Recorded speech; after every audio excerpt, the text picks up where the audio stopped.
Hello everyone, welcome to Silicium Tech. Today we will see about Diagnostic Event Manager. Diagnostic Event Manager handles and stores the faults which are detected by the software components using monitoring functions. The stored fault information is available for other basic software modules or the application software modules via AutoSAR interfaces. So this is needed at the service station to understand at what circumstance the fault occurred and thereby facilitating to provide a solution.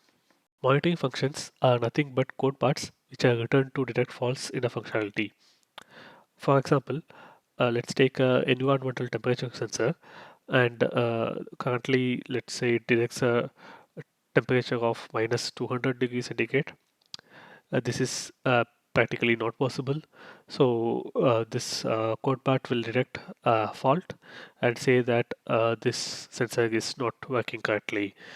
So the fault which is reported by the monitor will be stored to the DEM, and DEM also collects some additional information like timestamp, mileage, temperature, etc.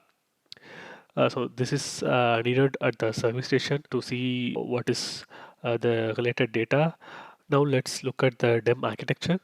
So we have multiple software components which will have monitors, and these monitors will report the faults to DEM via service ports.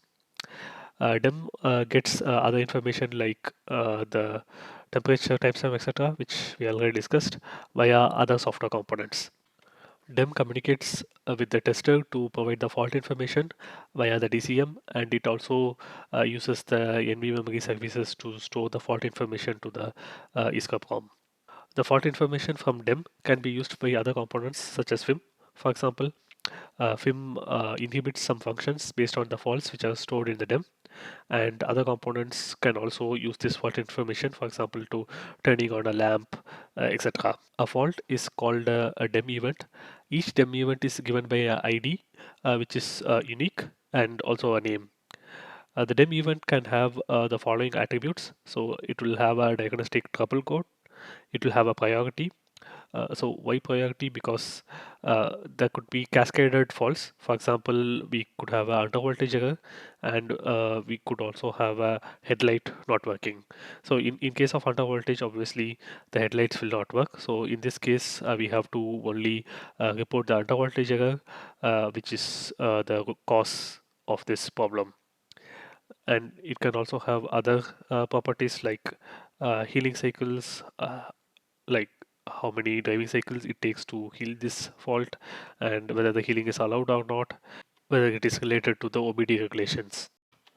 Now let's look at some DEM APIs. So we have the DEM init. DEM init is used in the startup phase of the ECU.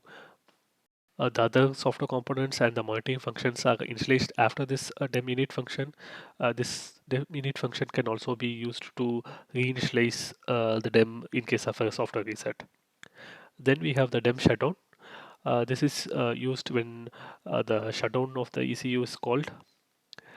Then we have the DEM set event status. This is the API which is used by the software components. The monitoring functions inside the software components use this DEM set event status to report the fault. And then we have the DEM reset event status. Again, the monitoring functions, in case of the fault getting cleared, they use this API to reset the fault. And we have the DEM get event status. This is used to get a particular error, whether it is set or not. This is typically used by FIM, but this is used by other modules as well. Then we have the DEM report error status. This is having a similar feature, but this is used by the BSW modules. Then we have the DEM report error status. This has a feature similar to the DEM set event status, but this is used by the BSW modules. That's all for today. If you have any questions, please leave it in the comment section.